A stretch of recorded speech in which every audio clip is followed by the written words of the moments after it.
A very warm welcome to all the students of class 12 biology. Myself Shivani from St. Xavier's High School, Sidha Parvalagan. Today we are going to start chapter 6, Molecular Basis of Inheritance, in which we will study the topic Search for the Genetic Material. तो अब तक हम लोगों ने DNA के packaging तक की बात कर ली है कि कैसे 2.2 मीटर का डीएनए एक 10⁻⁻6 न्यूक्लियस के अंदर फिट होता है. ठीक है, अब ये चीज़ तो पहले के साइंटिस्ट को जानकारी नहीं थी कि जेनेटिक मटेरियल क्या पास होता है. ये तो पता था कि कोई चीज़ ऐसी है जो generation to generation pass on हो रही, जिसे कि मेंडल ने फैक्टर नाम भी दिया था. तो उन्होंने ये कहा कि और एंसेस्टर्स को भी पता था कि सेक्सुअल रिप्रोडक्शन में कोई तो चीज़ ऐसी है जो नेक्स्ट जनरेशन को वो कैरेक्टरिस्टिक्स ट्रांसफर कर रही है.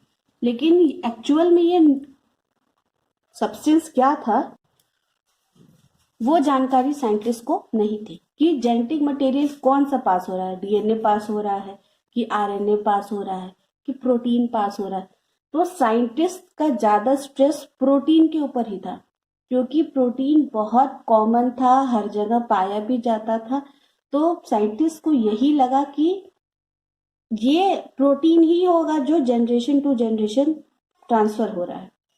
तो इसको पता लगाने के लिए कि रियल में वाकई में कौन जेनेटिक मटेरियल है, कुछ साइंटिस्ट ने एक्सपेरिमेंट किया. सबसे पहला एक्सपेरिमेंट एक ब्रिटिश साइंटिस्ट ने, ग्रिफिथ, उन्होंने किया. और ये जो ग्रिफिथ थे ये क्या कर रहे थे, ये जो न्यूमोनिया होता है, ये न्यूमोनिया के अगेंस्ट वैक्सीन बना रहे थे. ठीक है, न्यूमोनिया के पैथोजन के against.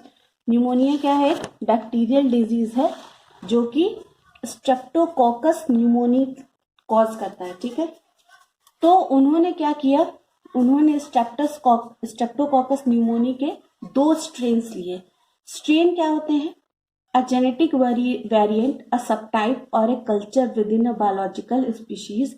It is form due to mutation and short life span. जैसे आप लोग अभी कोरोना देख रहे हैं, पैंडेमिक जिसकी वजह से हुआ है कोरोना वायरस. तो पहले 2019 से जब से कोरोना आया तो वो था कोरोना वायरस. अब आप लोग नया नया नाम सुन रहे होंगे, alpha variant, beta variant, gamma variant, delta variant. तो ये वेरिएंट क्या है, कोरोना का जो ओरिजिनल स्ट्रक्चर था कोरोना वायरस का, उसके अंदर म्यूटेशन हो रहा है, यानी वो अपना स्ट्रक्चर, जेनेटिक स्ट्रक्चर जो क्या कर रहा है वो चेंज कर रहा है. तो वही स्ट्रेन होता है, यानी है तो कोरोना वायरस का ही स्ट्रेन ये सब, पर अलग अलग है, म्यूटेशन होता जा रहा है.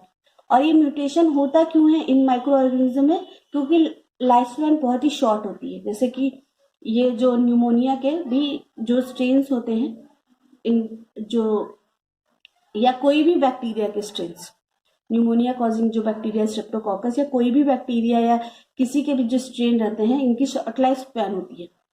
तो इनको क्या करना है, आगे अपना नंबर बढ़ाना है, इसीलिए अपना स्ट्रक्चर जो है वो फटाफट चेंज करते रहते हैं.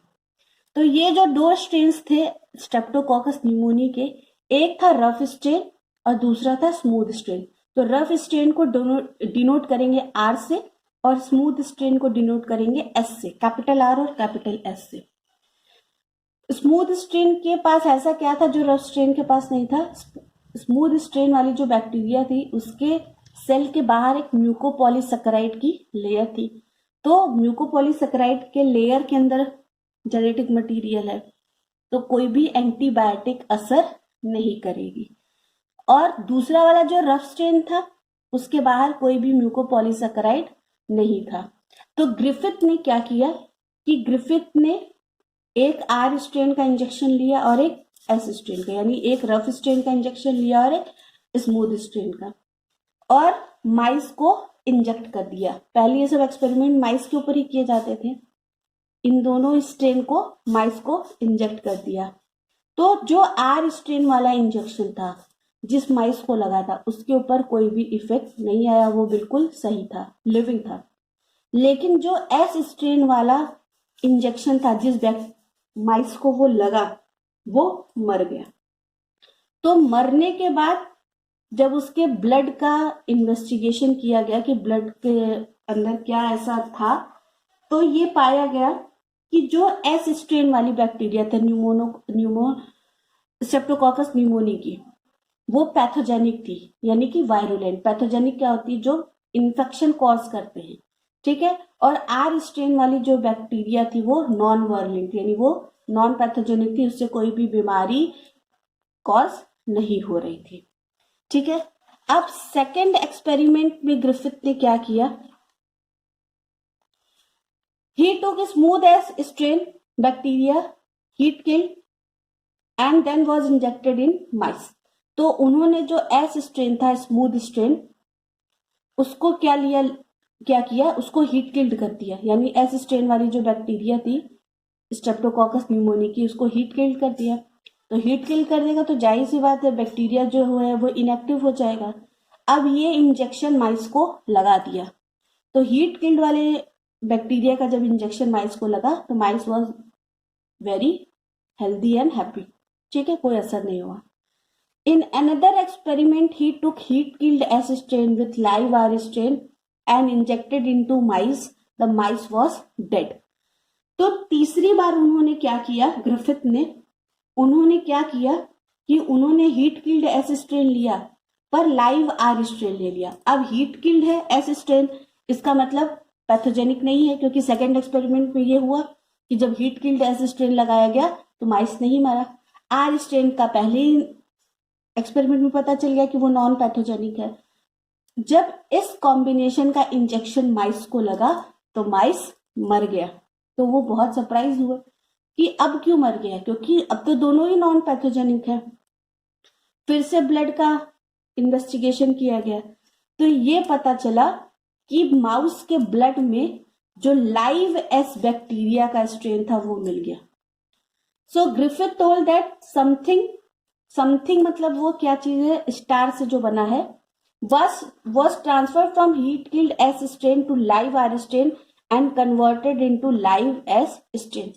तो ग्रिफिथ का ये कहना था कि जो हीट किल्ड एस स्ट्रेन है यानी स्मूथ स्ट्रेन, उससे कुछ तो ऐसी चीज निकली जो कि रफ स्ट्रेन को, लाइव रफ स्ट्रेन को के पास गई और उसने उसको कन्वर्ट कर दिया किसमें? लाइव एस स्ट्रेन में। दिस चार was named as transforming principle. ये जो चार वाला जो ये बना हुआ है, इस चार वाले सब्सटेंस को नाम दिया गया ट्रांसफॉर्मिंग प्रिंसिपल का। तो हीट किल्ड एस स्ट्रेन से कुछ स्टार लाइक सब्सटेंस जो कि निकला और कहाँ आ गया? लाइव आर स्ट्रेन में माइस के अंदर इंजेक्ट किया गया। माइस जो है वो डेड हो गया और डेड होने के बाद जब माइस के ब्लड का चेक किया गया तो उसमें लाइव एस स्ट्रेन की बैक्टीरिया मिली उनको। सो it was confirm that transforming material was the genetic material which was transferred, but it was not sure that whether it is DNA, RNA और प्रोटीन। तो Griffith के experiment से ये confirm हो गया कि ये जो ट्रांसफॉर्मिंग मटेरियल है यही जेनेटिक मटेरियल है, ठीक है। ये तो श्योर था कि यही स्टार जो है वो generation to generation pass on होता है। लेकिन ये स्टार सब्सटेंस है क्या? ये जो स्टार हमने जिसको हम लोग ट्रांसफॉर्मिंग प्रिंसिपल बोला, वाकई में ये ट्रांसफॉर्मिंग प्रिंसिपल क्या है? डीएनए ट्रांसफॉर्मिंग प्रिंसिपल है, आरएनए ट्रांसफॉर्मिंग प्रिंसिपल है या फिर प्रोटीन ट्रांसफॉर्मिंग प्रिंसिपल है। अब ये ग्रिफिथ का एक्सपेरिमेंट यहीं पे the end. Next experiment 3 scientist ने किया जिनका नाम है Oswald Avery, Colin MacLeod and Maclyn McCarty, ठीक है। ये तीनों साइंटिस्ट का एक्सपेरिमेंट क्या का बेसिस क्या था? ग्रिफिथ का ही एक्सपेरिमेंट। यानी कि एवरी, मैक्लॉयड और मैकार्टी ने क्या किया? इन्होंने भी एक हीट किल्ड स्ट्रेन लिया और उससे क्या हुआ? जो ट्रांसफॉर्मिंग प्रिंसिपल है, तो पहले इनको तो कंफर्म नहीं था कि ट्रांसफॉर्मिंग प्रिंसिपल क्या है, तो ये तो बात थी कि या तो डीएनए है या तो आरएनए है या तो प्रोटीन है। तो इन्होंने क्या किया? सबसे पहले जो हीट किल्ड एस स्ट्रेन है उसके ऊपर प्रोटीएज एंजाइम डाला। प्रोटीएज मतलब क्या होता है? वो एंजाइम जो कि प्रोटीन को डाइजेस्ट कर लेते हैं, ठीक है। तो जब प्रोटीएज डाल दिया उसके बाद उन्होंने ये कंक्लूड किया कि अगर ट्रांसफॉर्मिंग प्रिंसिपल प्रोटीन है तो प्रोटीन डिग्रेड हो जाएगा किससे? प्रोटीएज के एक्शन से। सो live R strain would not be converted into live S, यानी कि अगर ये ट्रांसफॉर्मिंग प्रिंसिपल, ये जो स्टार है, अगर ये प्रोटीन है तो जब प्रोटीएज इसके ऊपर पड़ेगा तो ये क्या होगा? ये हीट किल्ड एस से को ये लाइव आर को लाइव एस में कन्वर्ट नहीं कर पाएगा। ठीक है, प्लीज मैं एक बार फिर से ये स्टार्ट कर देती हूँ कि एवरी मैक्लॉयड और मैकार्टी ने क्या किया, इन्होंने हीट किल्ड भी लिया एस स्ट्रेन और उसमें उन्होंने क्या किया? प्रोटीएज एंजाइम डाल दिया। ठीक है, तो इनका टारगेट था ये जानना कि ट्रांसफॉर्मिंग प्रिंसिपल क्या है। तो उन्होंने क्या कहा कि अगर ये ट्रांसफॉर्मिंग प्रिंसिपल प्रोटीएज है, प्रोटीन है, तो ये प्रोटीएज के एक्शन से डिग्रेड हो जाएगा क्योंकि ये प्रोटीन ब्रेकिंग एंजाइम है। तो फिर क्या होगा? जो लाइव आर है वो कन्वर्ट नहीं होगा किसमें? लाइव एस में। लेकिन जब ऐसा किया गया, उन्होंने प्रोटीएज छिड़क दिया हीट किल्ड एस पे और बाद में जब उन्होंने चेक किया तो लाइव आर किस में कन्वर्ट हो चुका था? लाइव एस में। तो पहले बार में ये कंफर्म हो गया कि ये ट्रांसफॉर्मिंग प्रिंसिपल प्रोटीन नहीं है। ठीक है, अब दूसरा एक्सपेरिमेंट उन्होंने किया। दूसरे एक्सपेरिमेंट में उन्होंने फिर से हीट किल्ड एस स्ट्रेन लिया। अब इस हीट किल्ड एस स्ट्रेन के ट्रांसफॉर्मिंग प्रिंसिपल पे इन्होंने आरएनएस डाल दिया। आरएनएस क्या होता है? RNA digesting enzyme. इसके बाद इन्होंने कहा कि अगर ये ट्रांसफॉर्मिंग प्रिंसिपल आरएनए है तो ये आरएनएस के एक्शन से डिग्रेड हो जाएगा और लाइव आर जो है वो लाइव एस में कन्वर्ट नहीं होगा। But to their surprise again live R किस में कन्वर्ट हो गया? लाइव एस में। इसका मतलब ट्रांसफॉर्मिंग प्रिंसिपल आरएनए भी नहीं था। In the next and last experiment इन्होंने क्या किया? इन्होंने हीट किल्ड एस स्ट्रेन लिया और उसके ऊपर डीएनएज एंजाइम डाल दिया। तो डीएनएज एंजाइम क्या होता है? Enzyme that digest DNA. ठीक है, और इसके बाद जब इन्होंने चेक किया तब इन्होंने पाया कि अब जो ट्रांसफॉर्मिंग प्रिंसिपल है वो डिग्रेड हो गया था, वो डिस्टॉर्ट हो गया था और लाइव आर जो है वो लाइव एस में कन्वर्ट नहीं हुआ। ठीक है, तो इससे एवलिन, मैक्लॉयड एंड मैकार्टी ने ये कंफर्म किया कि डीएनए ही जो है वो जेनेटिक मटेरियल है। ये कंफर्म हो गया कि डीएनए ही जेनेटिक मटेरियल है। लेकिन साइंटिफिक कम्युनिटी ने इस एक्सपेरिमेंट को मान्यता नहीं दी क्योंकि उस समय तक डीएनए के बारे में बहुत कम इंफॉर्मेशन थी। डीएनए एंजाइम के बारे में भी लोग बहुत कम जानते थे। उनका एक्शन क्या है, केमिकल नेचर क्या है। ठीक है, इस सब के बारे में बहुत लेस इंफॉर्मेशन अवेलेबल होने के कारण और जो ये एक्सपेरिमेंट इन्होंने किया इसको पूरी तरह से साइंटिफिक कम्युनिटी ने रिजेक्ट कर दिया। तो इसके बाद जो फाइनल एक्सपेरिमेंट हुआ जिसने अल्टीमेटली ये प्रूफ कर दिया कि DNA is the only the genetic material इस केस में, और most of the living organism के भी केस में हम लोग ये देखते हैं कि डीएनए, अभी आगे हम लोग पढ़ेंगे भी कि ज्यादातर लिविंग ऑर्गेनिज्म का जो जेनेटिक मटेरियल है वो डीएनए ही क्यों होता है, उसका भी एक रीजन है। Alfred Hershey and Martha Chase finally did an experiment which ultimately proved that DNA was the genetic material. तो ये दो साइंटिस्ट थे, अल्फ्रेड हर्शी और मार्था चेस। इन लोगों ने फाइनली जो एक्सपेरिमेंट किया उसने ये प्रूफ कर दिया कि डीएनए ही क्या है? जेनेटिक मटेरियल है जो कि generation to generation hereditary characters के ट्रांसफर के लिए रिस्पॉन्सिबल होता है। They knew that there are certain viruses which love to infect E. coli, and E. coli is one of the most friendliest bacteria used in lots of experiments of biotechnology. अभी आगे हम लोग पढ़ेंगे भी ये चीज कि ये सब E. coli का हम लोग क्यों यूज करते इतना ज्यादा बायोटेक्नोलॉजी के एक्सपेरिमेंट में, इसका भी एक रीजन है। तो बैक्टीरियोफाज, आपको पता होगा कि बैक्टीरियोफाज वो ग्रुप है वायरसेस का जो कि बैक्टीरिया को अटैक करते हैं। ठीक है, तो बैक्टीरियोफाज का स्ट्रक्चर यहाँ पे दिया हुआ है T2 बैक्टीरियोफाज का। इसके पास एक हेड होता है, एक नेक से लेके एक स्टमक होता है, फिर लेग्स होती है, ये इसका एक स्ट्रक्चर है। तो यहाँ पे है, इसके अंदर जेनेटिक मटेरियल है डीएनए, कैप्सिड है, कैप्सिड क्या होती है, प्रोटीन की कोटिंग होती है। तो ये बैक्टीरियोफाज को ई कोलाई के ऊपर इन्फेक्ट कराएगा, और इन्फेक्ट करने के बाद ये क्या होता है, ये अपना जो जेनेटिक मटेरियल है ये उसको ई कोलाई के अंदर इंसर्ट कर देता है। कभी भी पूरा का पूरा बैक्टीरियोफाज ई कोलाई के अंदर नहीं हट जाता है, सिर्फ और सिर्फ उसका जेनेटिक मटेरियल ही ट्रांसफर होता है। अब ट्रांसफर होने के बाद ये वायरल डीएनए जो है वो ई कोलाई के सेल के अंदर आ गया।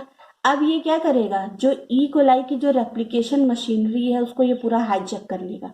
यानी ई कोलाई तो बैक्टीरियल बना रही थी, बैक्टीरिया डीएनए बनाने के लिए रिस्पॉन्सिबल थी, लेकिन ये क्या करेगा, बैक्टीरियोफाज जाके ई कोलाई की मशीनरी को हाईजैक करके अब उससे क्या बनाएगा, वायरल डीएनए। ठीक है, और उसके बाद क्या होगा, क्योंकि ई कोलाई के पास ऐसी भी मैकेनिज्म है जहां पे ये प्रोटीन भी बनाती है, तो ये प्रोटीन बनाएगा, वायरल डीएनए बनाएगा, और वायरल डीएनए क्या करेगा, प्रोटीन में अपने आप को कवर कर लेगा।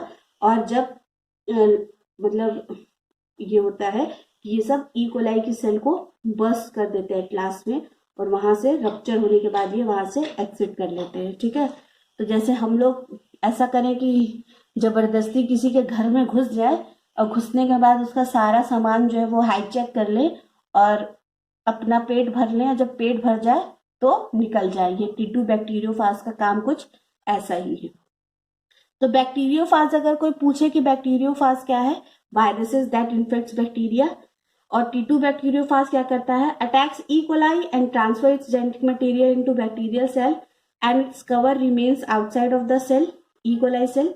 Now this viral DNA forces E. coli cell to make its multiple copies as to make DNA from DNA polymerase is required. यानी डीएनए से डीएनए की कॉपी बनाने के लिए क्या रिक्वायरमेंट होती है, डीएनए पॉलीमरेज की.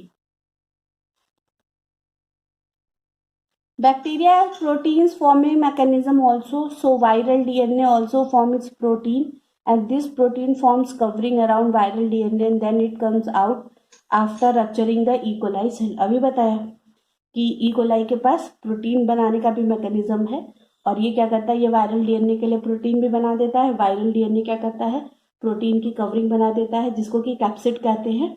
और जब ये बन जाता है तो ये क्या करते हैं, ये ई कोलाई की सेल को रप्चर करके और वहां से बाहर निकल आते हैं. So still it was not confirmed that whether T2 bacteriophage was injecting its DNA or protein into the E. coli bacteria. तो अब क्योंकि हम लोग को ये पता है, अब जाके ये पता चल गया, उस समय तो साइंटिस्ट को नहीं पता था कि बैक्टीरियोफाज जो है वो अपना कैप्सिड अंदर इंजेक्ट कर रहा है या अपना जेनेटिक मटेरियल इंजेक्ट कर रहा है, ये तो उनको नहीं पता था. उन्होंने ये कंक्लूड किया कि या तो टी2 बैक्टीरियोफाज अपना डीएनए इंसर्ट कर रहा है ई कोलाई के अंदर, या फिर अपना प्रोटीन मतलब कि कैप्सिड जो होता है वो प्रोटीन से बना होता है, तो या तो डीएनए इंसर्ट हो रहा है या तो protein. Martha Chase grew 2 groups of bacteriophages in batch. She added one batch she added radioactive sulfur and in another batch she added radioactive phosphorus.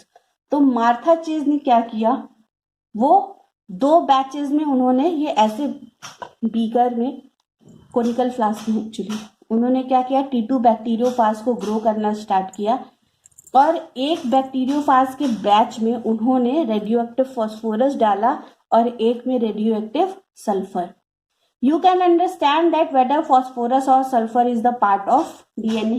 तो अब तो हमें ये पता है कि DNA is the genetic material, तो इस क्वेश्चन का आंसर तो हम दे ही सकते हैं कि फॉस्फोरस किसका पार्ट होगा, डीएनए का, क्योंकि अभी न्यूक्लियोटाइड का स्ट्रक्चर कुछ दिन पहले ही पढ़ा है. Sugar, phosphate plus nitrogenous basis, ये तीनों मिलके क्या बनाते हैं, न्यूक्लियोटाइड, और यही शुगर और फॉस्फेट डीएनए के बैकबोन है. तो जाहिर सी बात है कि फॉस्फोरस किसका पार्ट होगा, डीएनए का, और सल्फर किसका पार्ट होगा, प्रोटीन का, क्योंकि कई सल्फर वाले अमाइनो एसिड्स होते हैं जो कि प्रोटीन बनाते हैं. तो एक बैच के बैक्टीरियोफाजेस को उन्होंने उस लिक्विड में ग्रो किया जिसके अंदर क्या था, रेडियोएक्टिव डीएनए और फॉस्फोरस, और एक को किसने ग्रो किया, रेडियोएक्टिव सल्फर. तो जिस बैक्टीरियोफाज जहां पे रेडियोएक्टिव फॉस्फोरस था उसका जो डीएनए था वो क्या हो गया, रेडियो एक्टिव हो गया। और जिस रेडियो एक्टिव सल्फर में ये बैक्टीरियोफाजेस ग्रो कर रहे थे, उसका कैप्सिड क्या हो गया, रेडियो एक्टिव।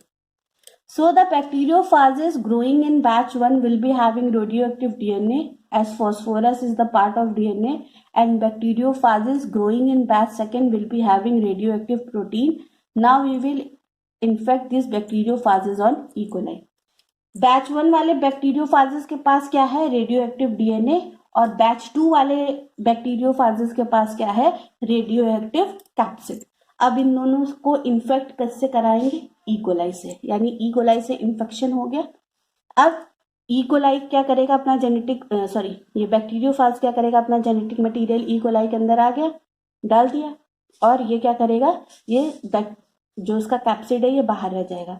अब इसके अंदर तो रेडियो एक्टिविटी दिखेगी नहीं, ये तो नॉर्मल डीएनए है जो कि बैक्टीरियोफाज ने अपना दे दिया। इसका डीएनए रेडियो एक्टिव नहीं है, इसका कैप्सिड जो होगा वो रेडियो एक्टिव है। Martha Chase then thought that if bacteriophages transfer proteins as genetic material, then second bacteriophages will be radioactive, and if DNA is passed as the genetic material, so batch 1 bacteriophages will be radioactive. तो Martha chase ने अब ये समझा कि अगर बैक्टीरियोफाजेस का DNA radio active है, DNA अगर जेनेटिक मटेरियल है, तब तो बैच 1 वाले जो बैक्टीरियोफाज हैं उनके अंदर रेडियो एक्टिव डीएनए मिलेगा। So please understand this clearly कि मार्था चेज का ये मानना था कि अगर प्रोटीन रेडियो एक्टिव है तो बैच 2 वाले बैक्टीरियोफाज रेडियो एक्टिव हो जाएंगे, लेकिन अगर डीएनए रेडियो एक्टिव है तो बैच 1 वाले बैक्टीरियोफाज क्या हो जाएंगे, रेडियो एक्टिव होंगे।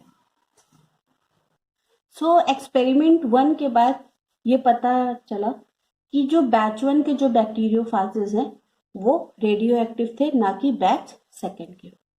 In another experiment, batch 1 and batch 2 bacteriophages were mixed in a centrifugation machine, so the capsid attached with bacteriophages got separated.